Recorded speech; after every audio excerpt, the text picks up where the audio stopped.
that's when all the stuff hit the fan. You told me a lie, and I did have an alibi, but baby, yet I still care. You know I look so. 도시는 성장과 쇠퇴의 과정을 반복합니다. 시간의 흐름에 따라 공간의 쓰임이 변하고 도시는 그 흐름에 따라 변화를 맞이하게 되는데요. 도시재생은 도시를 더욱 풍성하게 만드는 과정입니다.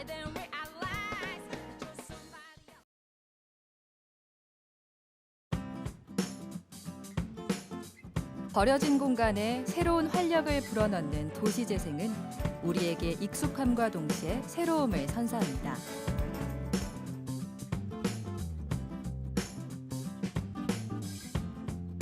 (1963년부터 2008년까지) 와이어로프를 생산하던 공장 부지에 부산 지역 최대 규모의 복합 문화시설이 문을 열었습니다.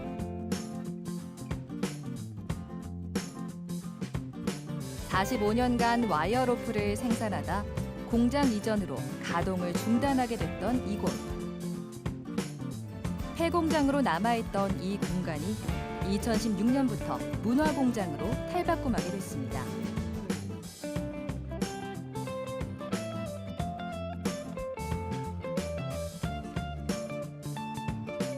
기존 공장의 천장 구조물을 그대로 유지한 채 오래된 철판을 활용해 커피바와 테이블을 만들고 와이어통조차 인테리어로 활용하고 있습니다.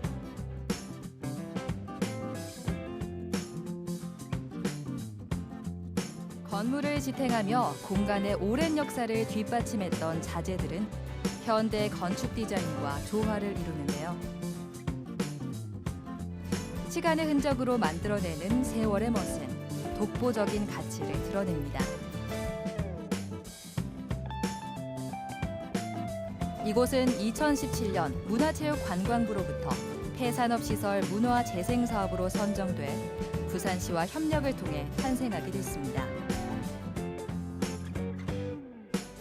과거와 현재를 한 공간에 채우면서 사람과 문화가 중심인 부산의 새로운 문화공간으로 거듭났죠.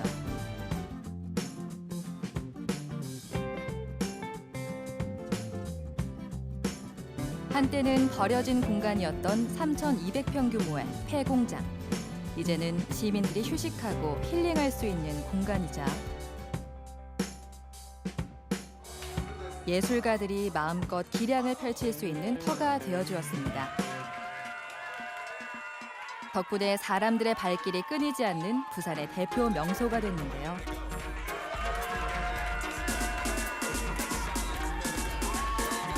쓰이지 않던 공간에 활용 범위를 확장할 수 있는 공간 재생의 대표적인 사례입니다.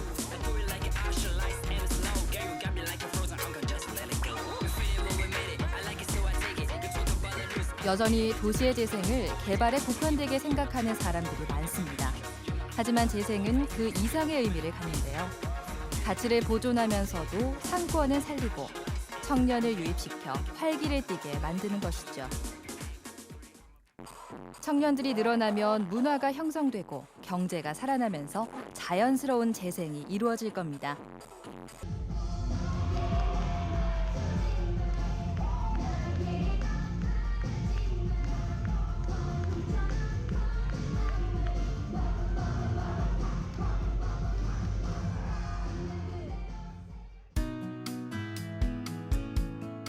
붉은 벽돌의 외관이 눈길을 사로잡는 이곳은 부산 최초의 근대식 병원, 백제병원이었습니다. 1922년 당시의 5층 규모의 건물은 단연 이목을 끌었는데요. 서양 의료진들까지 포진해 최고의 병원으로 명성이 자자했습니다. 그 시절 사람들의 생과 사를 함께했던 옛 백제병원 건물은 100년간 계속해서 용도가 바뀌었지만 그 모습은 그대로 유지됐는데요. 근대 의료사 연구에 의미 있는 건축물로 가치를 인정받으면서 2012년 부산시 근대 건축물로 지정됐습니다.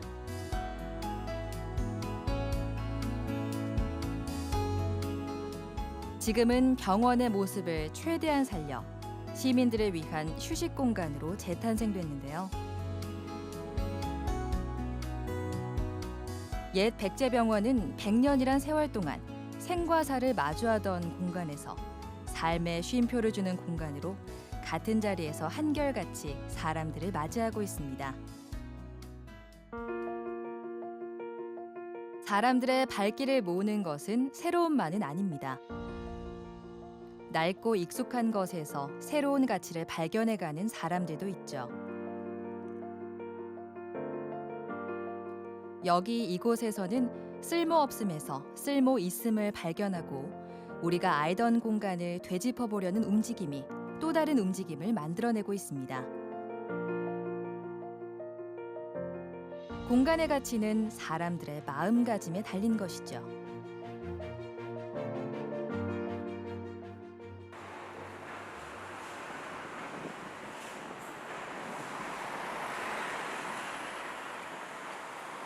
돌아와요 부산항에라는 의미를 가진 한 회사가 있습니다. 먼저 기술 기반 스타트업들의 공유 공간을 만들었습니다. 조선업 관련 분야에 종사하다 일자리를 잃은 기술자들이 언제든지 새롭게 일을 시작할 수 있는 기회를 제공하기 위해서였죠.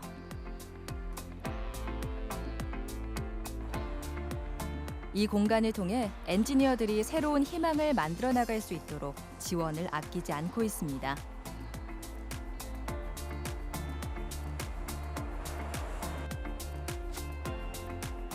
일자리가 줄고 빈 집과 빈 공장들이 늘어난 도시에서 무작정 부산으로 오라고 손짓하는 것이 아니라 부산에 와야만 하는 가치를 만들어 거침없이 이곳을 향해 오라고 환영의 손짓을 하고 있는데요.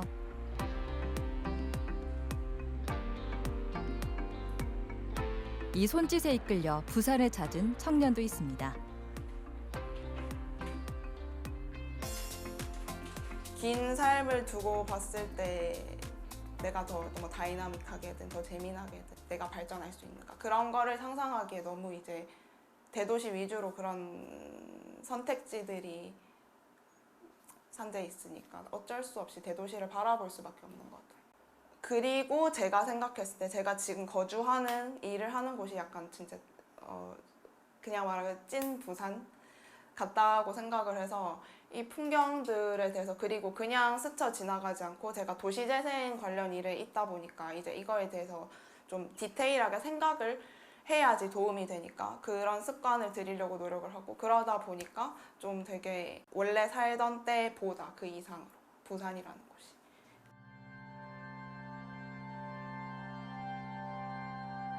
이곳에서 하는 일은 개인과 지역의 가치를 새로운 시각으로 바라보고 가치의 정체성과 시대가 공감하는 보편성이 조화를 이루게 하는 것.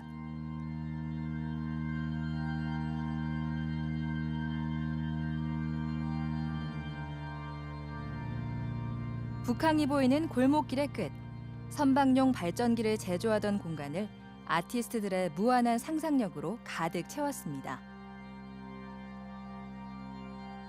활동할 장소가 없던 실험적인 예술가들이 이곳에서 마음껏 작품 활동을 펼칠 수 있게 됐죠. 덕분에 예술가들에게는 작품을 선보일 수 있는 무대가 됐고, 지역 주민들에게는 이러한 문화를 접할 수 있는 기회가 됐습니다.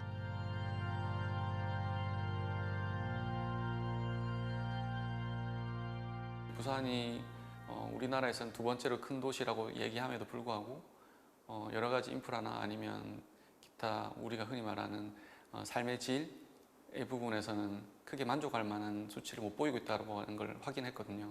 그래서 어떻게 하면 그런 문제를 해결할 수 있을까에 대한 고민을 했고요. 이제 그런 의미에서 그런 활동들을 하기 시작했습니다. 인력과 주거가 각각 떨어져서 있는 게 아니라 어차피 하나로 합쳐져서 진행돼야 되는 우리 삶이기 때문에 이 세 가지를 한꺼번에 확인할 수 있는 그런 방법이 없을까 고민했고요. 그래서 지역의 라이프 스타일을 한번 만들어보는 그런 지역 혁신 센터를 지금 구축하고 있습니다. 그래서 거기서 자기가 좋아하는 일을 가지고 일을 만들어내고, 그런데 그것이 또 다시 자기 주변 사람들과 같이 어울리는 여가 문화로 연결이 되고, 그러면서 자기의 어떤 생계를 위한 주거와 거주 공간이 확보되어 있는 그런 것들이 한 곳에서 일어나는 그런 혁신센터를 만드는 것을 진행 중입니다.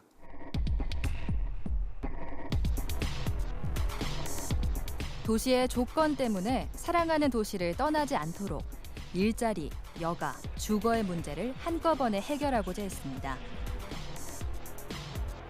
이러한 문제들이 해결되면 청년들은 더 이상 살던 도시를 떠나지 않아도 되고 주민들은 마을에 대한 자부심을 갖고 미래의 가능성을 발견하게 되죠. 삶을 재생하는 움직임은 서서히 우리가 찾는 도시의 조건을 충족시켜 나가고 있습니다.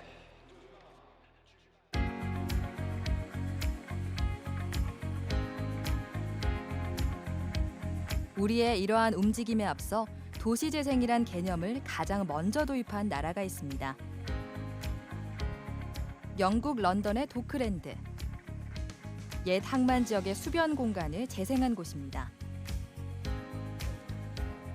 런던 도크랜드 개발공사는 도크랜드를 4개 지역으로 나눠 개발을 진행했는데요. 이후 많은 기업들이 이곳에 진입하면서 일자리도 증가하고 신규 주택 개발도 이루어지며 주거 시설도 풍족해졌습니다. 예술가들을 위한 공간과 지원도 이어졌죠. 일자리, 여가, 주거. 3가지 도시의 조건이 모두 충족됐습니다. Is to go to listen to the place, to understand what it needs, and to start, even if we start very small, but start whilst there is still some energy, some intention to make change. And this is in contrast to government schemes which all spend a lot of time doing a lot of consultation and not much action.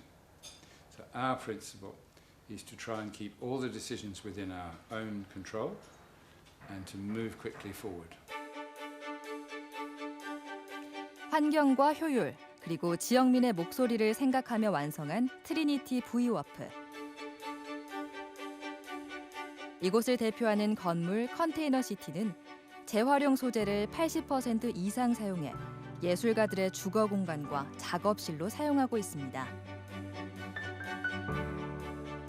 다양한 색상으로 포인트를 준 컨테이너 시티에 예술가들이 들어오면서 개성 넘치는 도시가 완성됐죠.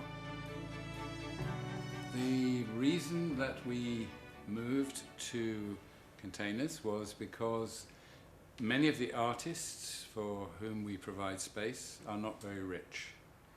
They can't afford expensive space.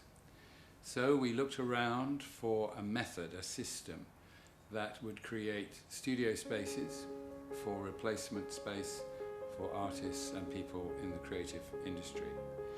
And the key important thing was that the spaces that we created were using not only inexpensive materials, but recycled materials. So we were showing responsibility to society as a whole, as well as our group of creative people. 템즈강 운하를 따라 설치된 도크와 창고를 개조해 주택과 레저 단지를 만들고 런던에서 가장 큰 마리나와 레저 센터를 조성했습니다.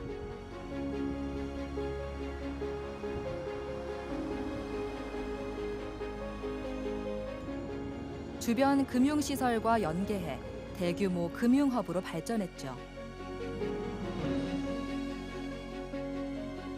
그 결과 2만 4천 가구의 주택과 8만 이상의 고용 창출을 이뤄냈습니다.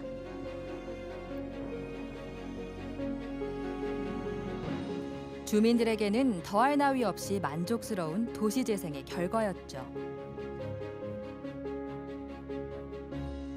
I think this regeneration is good because of the housing, all very new, jobs within the local area for the people who live here, easy commute into London by train or by boat along the River Thames. Yeah, I think it's a very good place to live, work, places where you can go and eat and have a drink and have music at the weekends. So it's very entertaining.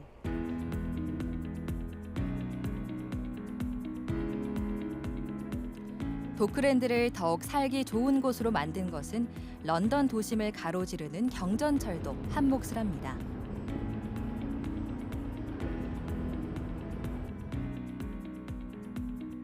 경전철을 이용하면 런던 시내는 물론 다른 도시로도 쉽게 이동할 수 있었기 때문이죠.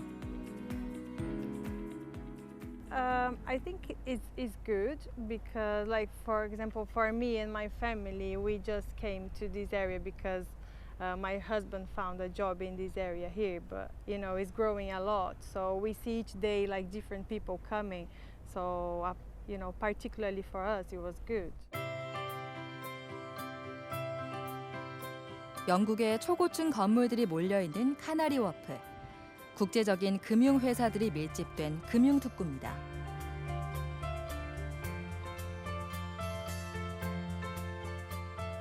무엇보다 도크랜드 개발에 있어 중요한 점은 과거의 역사를 그대로 살려 도시의 정체성을 유지하고 있다는 건데요. 번성했던 도심 항구에서부터 런던 금융의 중심지로 변한 지금의 모습까지 역사는 아직도 계속되고 있습니다.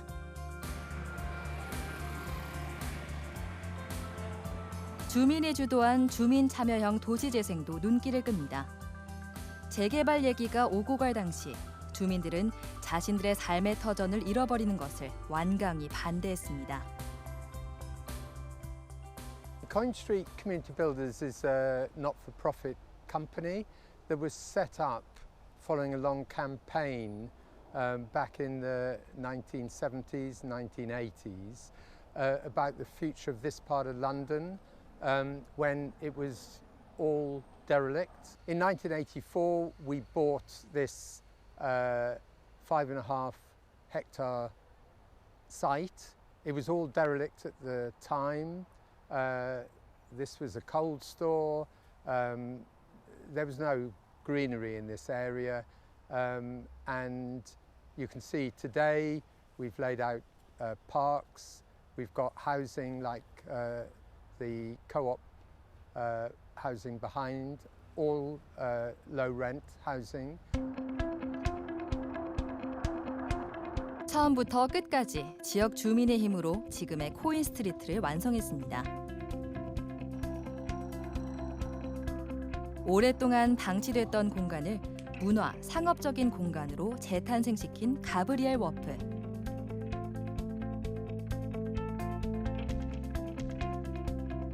작은 디자인숍에서 한 땀 한 땀 제작한 물건을 보는 것은 이곳에서만 느낄 수 있는 색다른 즐거움입니다. 주민이 만든 사회적 기업 코인 스트리트 커뮤니티 빌더스는 도심 내 쇠퇴한 공간들을 매입하고 조화롭게 개발해 나갔습니다. 개발의 주체가 개발업자가 아닌 주민이 되면서 주민이 살기 좋은 도시가 형성됐죠. Lovely. I've been here about 10 years. I've moved around different developments actually. So it's I've been here 10 years literally. I wouldn't want to live anywhere else. It's like a little bubble within London. So it's in London. You got the tube with DLR. We can be in Canary Wharf or City of London 20 minutes, but you don't have the madness of London, if you know what I mean. It's sort of isolated. It's by the Thames. The river's literally there. So what more can you ask for? So it's a little lovely ideal bubble. Once you know about it, I don't think you want to go away if you can. Yeah, definitely.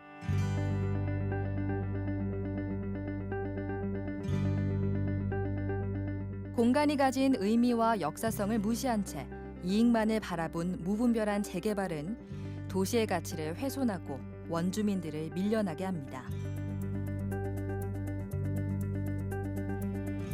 도시의 가치는 가격으로 매겨지는 게 아니라 사람들의 행복지수로 평가받아야 하죠. 모두가 행복하게 살 수 있는 도시가 되려면 공간, 문화, 복지, 일자리가 충족돼야 하는데요.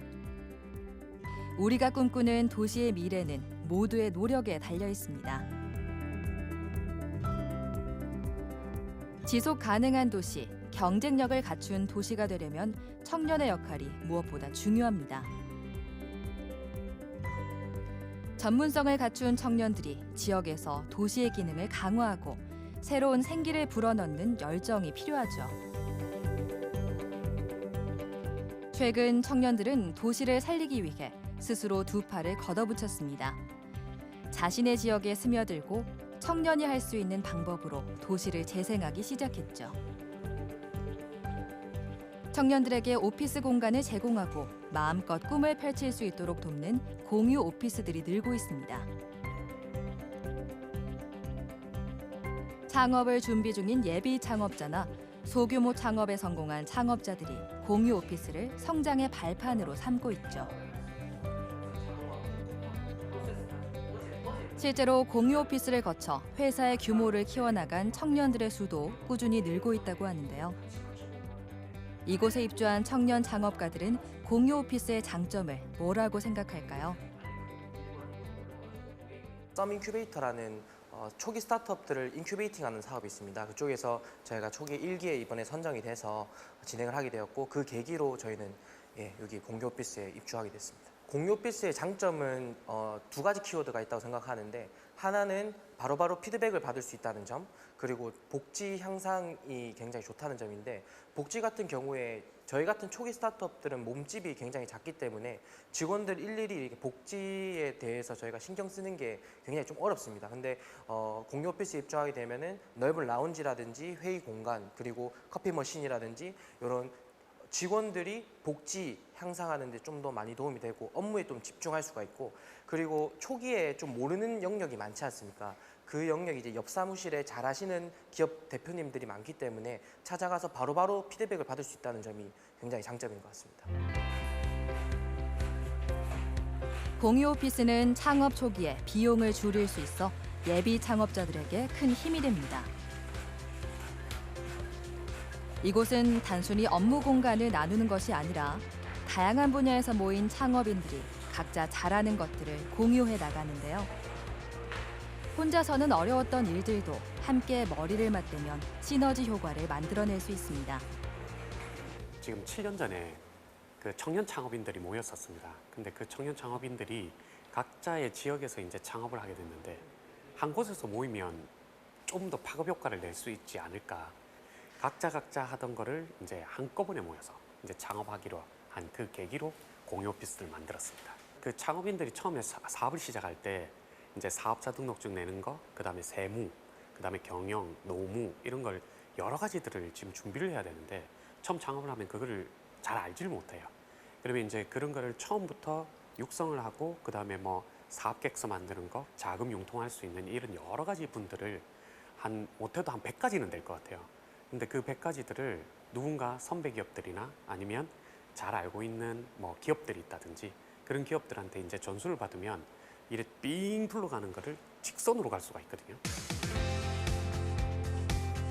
지역에 가까운 곳에서 청년 창업자들의 울타리이자 길잡이가 되어주고 있는 공유 오피스. 꿈으로 피어나는 새로운 내일, 도시의 미래를 이끌어가는 현장입니다. 도시를 재생하는 일도 때로는 발상의 전환이 필요합니다.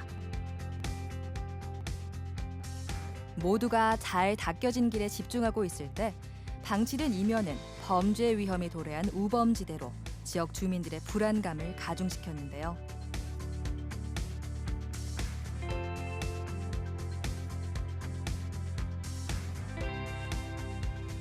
부산항에서 수도권으로 화물을 수송하는 주요 고속도로이자 부산의 산업 발전에 기여했던 수영 고가도로 번영로. 하지만 그 아래 공간은 수영 고가도로가 건설된 뒤 쭉 방치돼 왔습니다. 오히려 지역 발전을 저해하는 시설이라는 평가를 받아왔죠. 부산시는 고가도로 하부 공간을 조성할 계획을 세웠습니다. 아무도 주목하지 않았던 버려진 공간에 가치를 만들게 됐죠. 수영구 망미동 광안동 일대의 번영로 고가 하부 공간에 조성된 컨테이너형 복합 문화 공간입니다.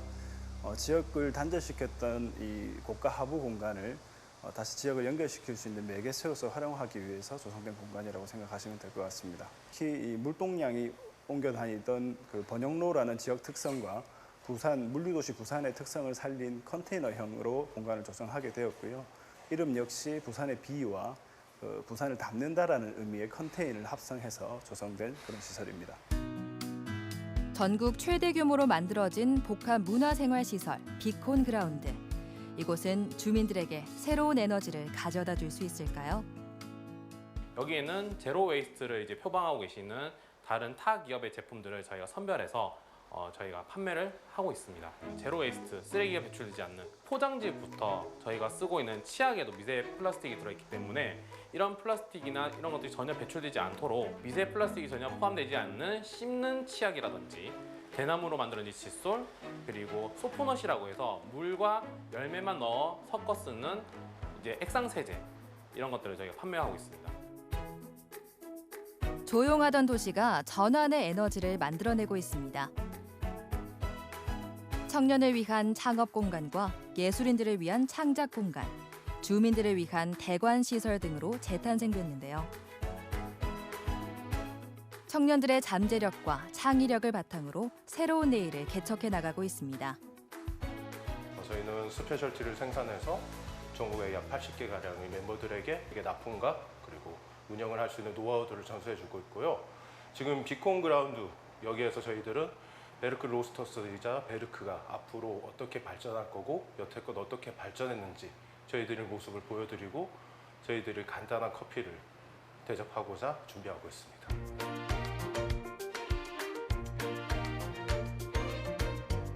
누군가 물꼬를 터주기만을 기다렸다는 듯이 기회를 찾던 청년들은 희망을 찾아 몰려들었고 이 공간은 청년들의 개성으로 채워졌습니다.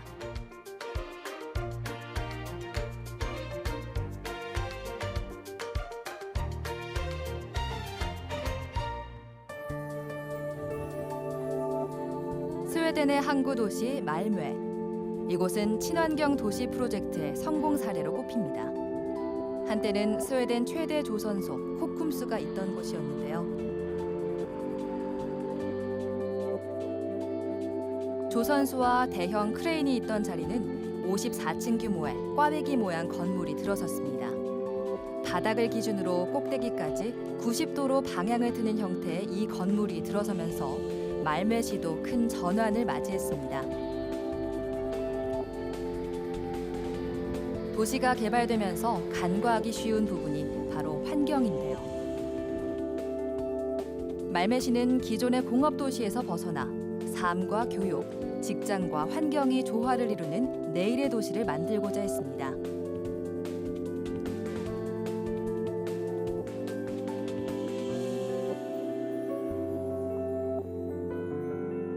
한때 부둣가 근처의 공장지대였던 곳은 1000가구 규모의 친환경 생태지구가 됐습니다. 자전거를 주요 이동수단으로 활용할 수 있도록 하고 시민과 동물들을 위한 공원과 녹지 공간을 조성했죠.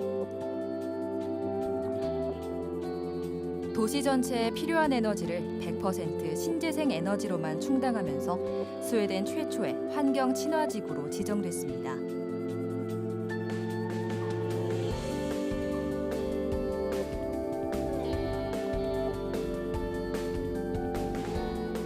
오늘날의 말메는 하루아침에 만들어진 것이 아닙니다.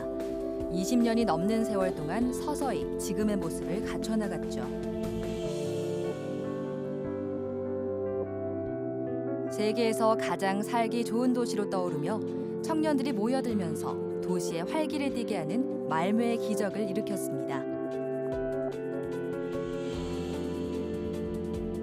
한때 고령 인구들이 밀집하던 도시는 인구 절반이 35세 미만인 최연소 도시가 됐습니다.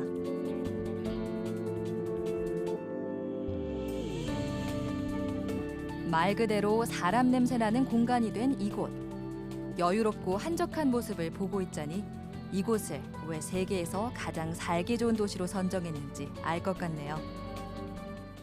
Well, I think there's no hierarchy really if you compare to other cities. It's a very liberal city, caring people, look after each other, I feel. Of course, I can have other people that say the opposite, but if you compare to other cities in Sweden, I think it's a city without that hierarchy. Eco-friendly services, I use bike. You know, there's bike paths everywhere in the city. it's very easy to use that as a logistic. Malmö is, we're very good with separating trash from each other, and we use the biogas in our buses and in hybrid vehicles.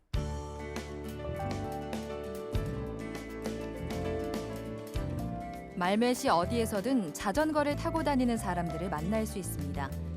그들에게 자전거는 일상이자 환경을 보호하는 방법이기도 한데요.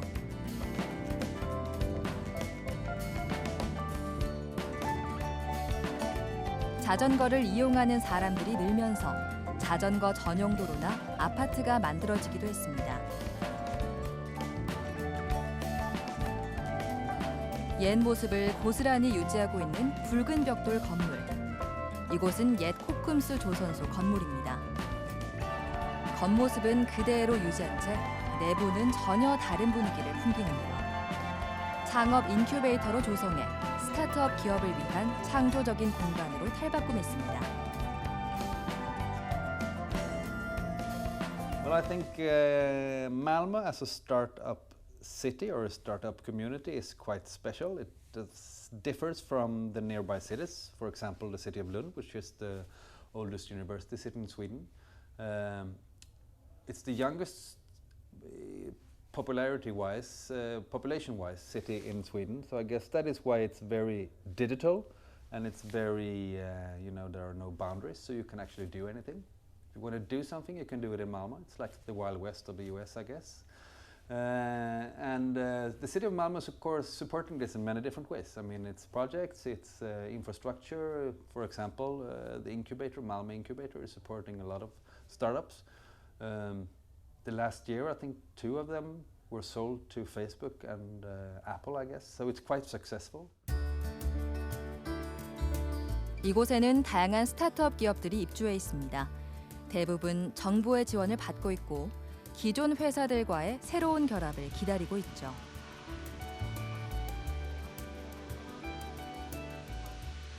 And when we're talking about the startup scene, there are an infrastructure that are supporting the startup companies overall, and they are mostly subsidized. I mean, it's free for the companies to get the support. It's the region and the state and the political scene that are supporting that. We are in a little bit more later phase when it comes to development. I mean, it's when companies are already up and running, that they have traveled a little bit more on their road to success, and then we try to combine them with what's already existing.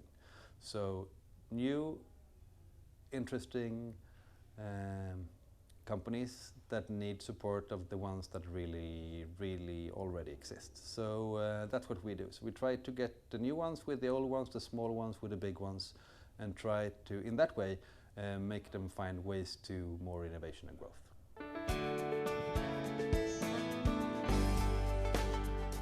북유럽의 자전거 이용자들이 많다고는 하지만 자전거 전용 아파트가 생긴 건 이례적인 일입니다. 이름조차 슈켈후세트, 즉 자전거 집이란 뜻이죠. The idea of the house is a bicycle, and it's just logic because also the future idea of the city is the bicycle instead of the car, and the house is just a result of this dream that the city have that we fulfilled as an architect and as a developer. Park your bicycle in front of your apartment in a corridor, and that makes you feel like more home because you know where a bicycle is. It's not somewhere else in front of the apartment, it's in front of your door. And that makes it more home feeling. 이름만 자전거 집이 아니라 자전거를 이용하는 사람들이 편안한 공간을 만들었습니다. 건축가 코드 시겔은 사람들이 자전거로 무엇 하고 싶은지, 무엇을 하려는지에 집중해서 아파트를 지었습니다. The difference to normal apartment is that we accepted that people can have the bicycle in the apartment. Normally you would think it will destroy everything, but we make just wider doors so you don't destroy a door when you go with your bicycle.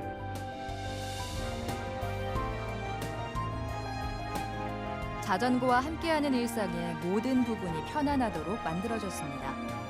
문과 엘리베이터의 넓이를 넓히고 자동문의 개수를 늘려 자전거를 타고도 쉽게 출입이 가능하도록 했죠. 여기서는 실내에서 자전거를 보관하는 것도 용이합니다. 모든 것을 자전거 중심으로 만들었기 때문이죠.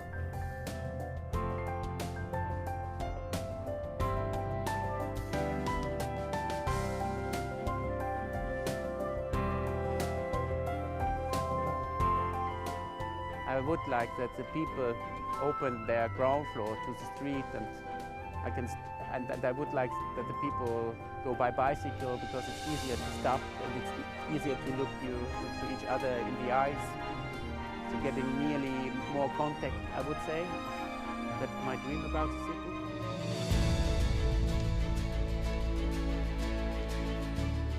그들에게 자전거는 어릴 적 타고 놀던 장난감이자 목적지로 향하는 이동수단. 도시의 바람을 느낄 수 있는 자유입니다. 이제는 삶 자체가 돼버렸죠.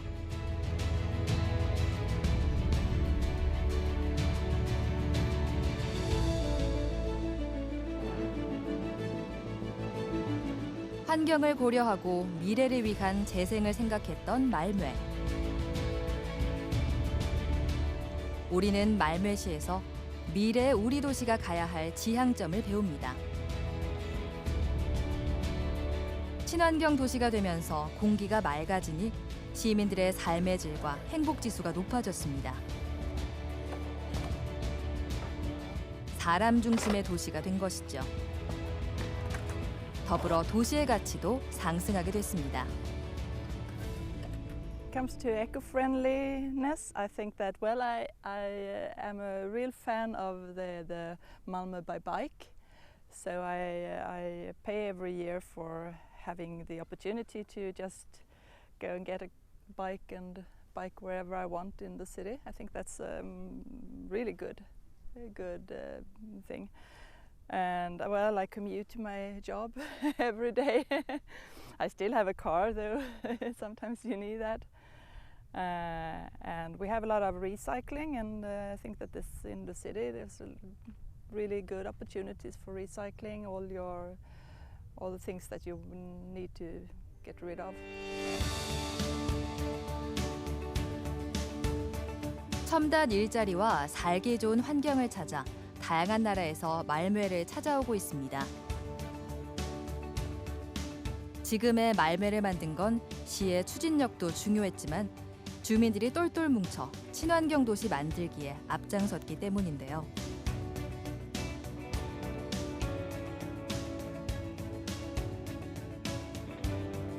누가 시켜서가 아닌 스스로 도시를 지키려고 노력하는 그런 마음이 모여 오늘날의 말묘의 기적을 만들었나 봅니다.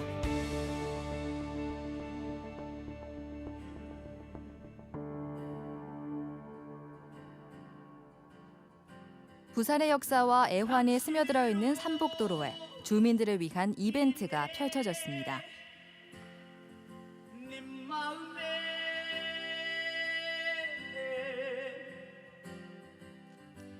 이 행사는 2014년부터 6년째 진행되고 있는데요.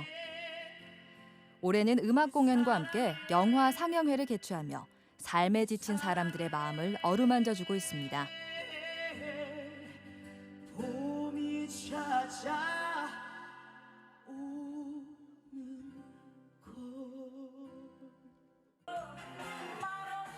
평소에 문화 공연을 접하기 어려웠던 삼복도로 주민들에게 이런 이벤트는 더없이 즐거운 소식인데요.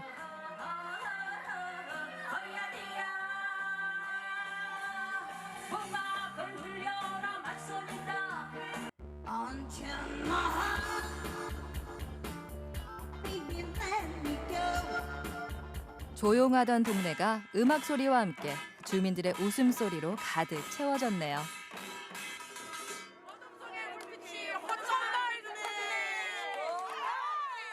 상대적으로 우리 주민들이 영화관을 갈 수 있는 여유나 시간적인 여유나 공간적 여유가 없었는데요.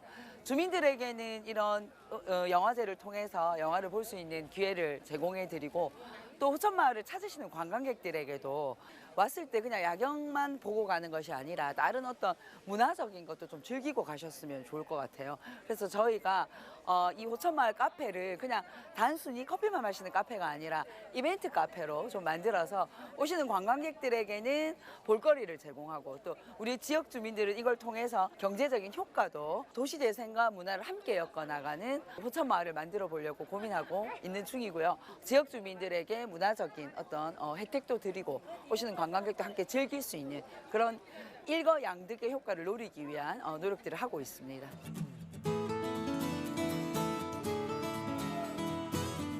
부산의 산과 바다를 한눈에 내려다볼 수 있는 삼복도로의 야경. 낮에는 낮대로, 밤에는 밤대로 보면 볼수록 매력이 배가 되는 곳입니다. 삼복도로의 멋진 야경을 배경 삼아 상영되는 영화를 보며 감상에 젖어봅니다.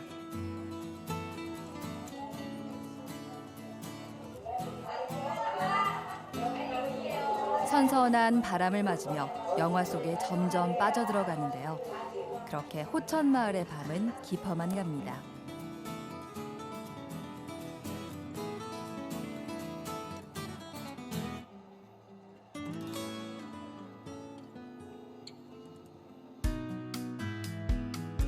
부산은 유독 삼복도로가 많습니다. 과거 부산은 산이 많고 땅이 부족한 상황이었고 많은 사람들이 몰려들면서 산에도 집을 짓고 살게 됐죠. 이렇게 형성된 산동네를 연결해 도로를 만든 것이 바로 삼복도로입니다. 오늘은 각 삼복도로에 형성된 마을 공동체들이 모여 화합의 장을 여는 날인데요. 2011년도부터 부산시에서 삼복도로 르네상스 사업을 시작했는데요.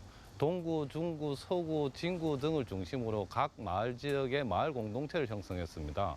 그 마을 공동체들이 자립을 하기 위해서 정보 교류, 어떤 행사 이런 것들 진행하기 위한 주민들의 자발적인 네트워크 조직을 저희들은 삼복도로 네트워크라고 명명하고 있습니다. 매년 주민들이 직접 잔치를 기획하고 운영하고 있습니다. 이번에는 특별히 온라인 라이브 방식으로 진행됐는데요.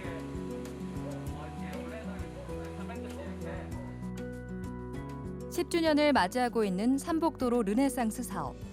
어떤 곳은 괄목할 만한 성과를 내기도 했지만 아직도 영향을 덜 받고 있는 마을도 있습니다. 그런 점에서 삼복도로 네트워크는 아주 중요한 역할을 합니다. 서로의 성과에 귀를 기울이고 마을의 부족한 면을 채워가기도 하죠. 언젠가 삼복도로의 모든 마을에 골고루 빛이 밝혀질 날이 반드시 찾아올 겁니다. 아직 따스한 햇살이 느껴지기도 전인 이른 새벽. 이곳에서는 부산에서 가장 먼저 아침을 맞이합니다. 새벽에 차가운 공기마저 감싸는 따스한 온기. 우리 식탁에서 없어서는 안 될 중요한 음식 두부를 만드는 중입니다. 저는 한 29년 됐습니다. 아버님이 63년 전에 두부를 시작하셨고 저희 집은 이제 업으로 두부를 하고 있습니다. 그리고 저 같은 경우는 대학 졸업하고 바로 와서 한 29년째 아버님하고 같이 하고 있습니다. 아버님에 이어 2대째 두부 기술을 이어오고 있는 박성호 대표. 콩을 불리고 갈고 끓이고 하나하나 정성이 많이 들어가는 과정이지만 이 과정에서 두부에 대한 자부심을 느낍니다.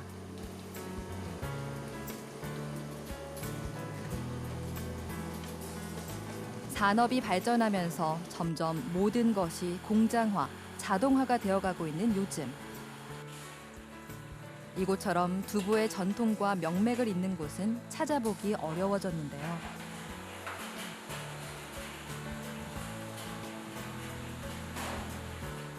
생각보다 긴 시간이 필요합니다. 긴 시간이 걸리는데 이 동안에 준비하면서 항상 좋은 제품 생산에 대한 그런 마음가짐이나 염원을 담아서 제품을 생산하고 그걸 사가신 분들이 맛있게 먹고 항상 다른 것보다 여기 음식이 항상 맛있다고 해주실 때 보람을 느끼고 있습니다.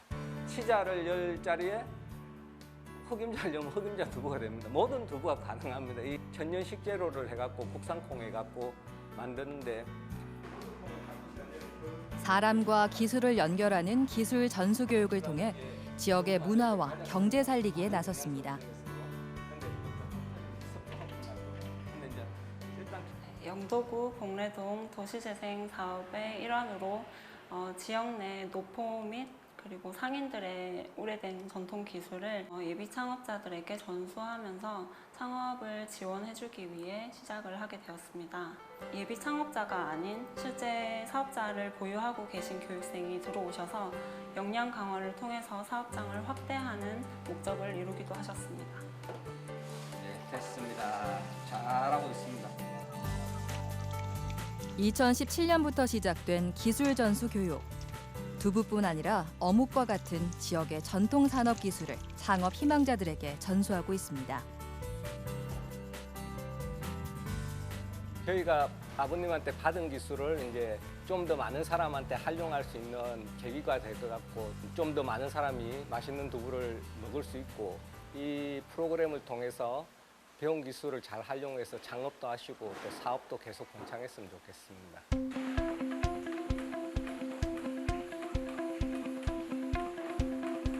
얼마 전까지 기술 전수 교육을 받는 수강생이었던 김백훈 씨는 그 기술을 토대로 수제 어묵집 사장님이 됐습니다.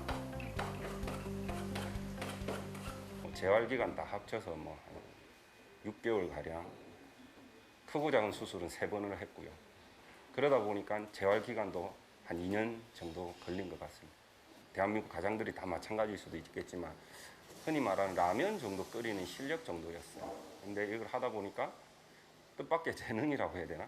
그것도 찾았고 만드는 게 재미있어요. 그리고 내가 무언가를 창의적으로 할 수 있다는 게 또 더 동기부여가 됐던 것 같고. 처음 도전하는 일이 쉽지만은 않았습니다. 하지만 배운 기술을 바탕으로 하나씩 새로운 시도를 해 나가면서 자신만의 방법도 터득하게 됐죠.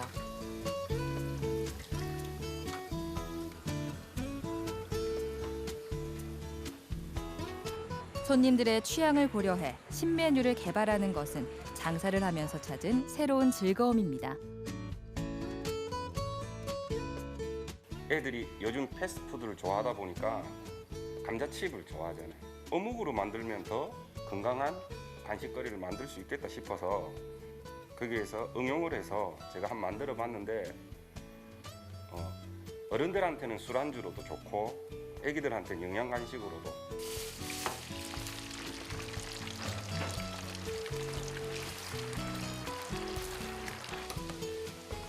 부산의 대표 먹거리 어묵.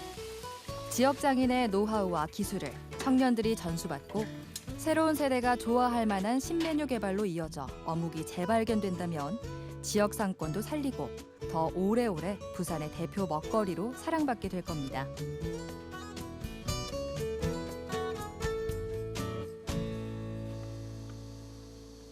주민과 청년이 함께 마을을 일으킨 사례는 부산에서 멀리 떨어지지 않은 광주에서도 찾을 수 있습니다. 처음에 여기에 이제 마을 재생 사업이 시작된 이유는 광주의 여기 발산마을 위치가 실은 터미널하고 시내를 연결해주는 이제 중간 지점에 있긴 하는데 어르신들만 계속 살고 있고 이제 젊은 친구들은 다 밖에 나가게 되고 공터가 생기고 이제 빈집이 생기면서 마을 중심인데 이제 마을이 유령화돼 있는 마을에 대한 문제를 해결하기 위해서 이제 마을 재생 사업이 시작을 하게 되었어요.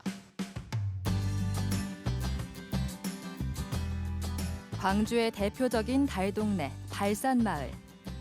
마을의 재생을 위해서는 마을 어르신들의 마음속 이야기에 귀를 기울이는 것이 먼저였습니다.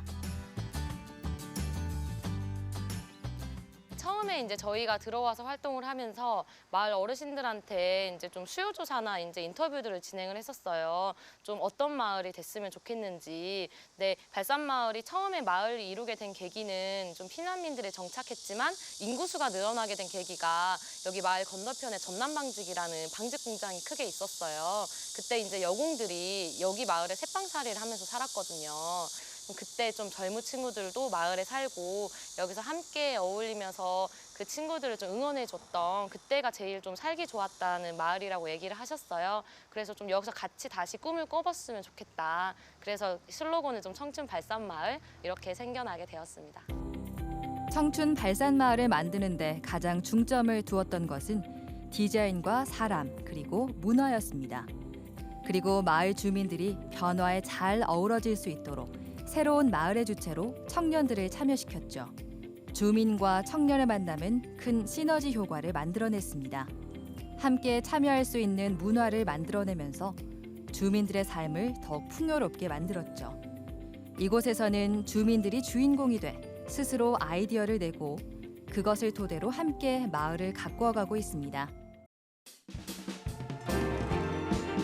2015년부터 시작된 도시재생 사업으로 발산마을은 새로운 옷을 갈아입었습니다. 오래된 담장과 지붕에 알록달록 벽화가 생겨나면서 어둑했던 마을의 분위기도 화사해지기 시작했죠. 예술공방, 식당, 카페 등 청년들이 운영하는 공간들이 하나씩 늘어가면서 마을은 다시 활기를 띠기 시작했습니다.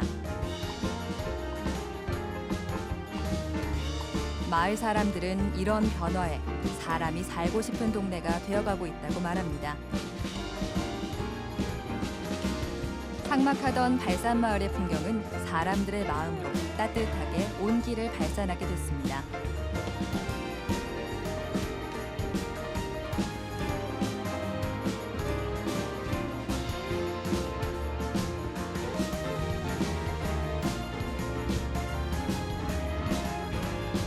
사람의 온기와 자연의 색들이 조화를 이룰 때 우리는 감동을 느끼곤 합니다. 콘크리트 벽 앞을 가득 채운 청년들은 오늘 감동의 물결을 만들어갈 주역들인데요. 자발적으로 부산에 숨겨진 삭막하고 노후한 콘크리트 벽을 찾아 마을의 이야기를 벽화로 남기게 됐습니다.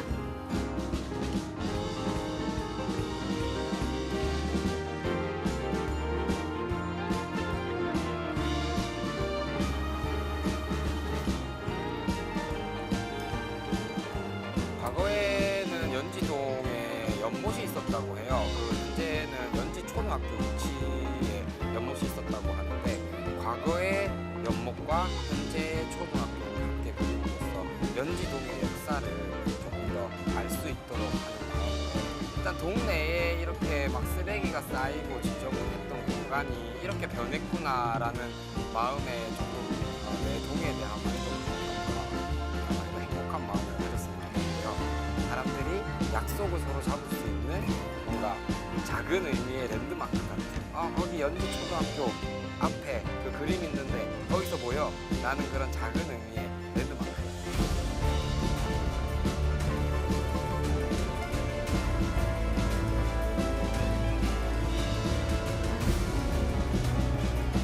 삭막하던 회색빛 콘크리트 벽이 마을의 이야기와 청춘들의 따뜻한 마음으로 채워졌습니다.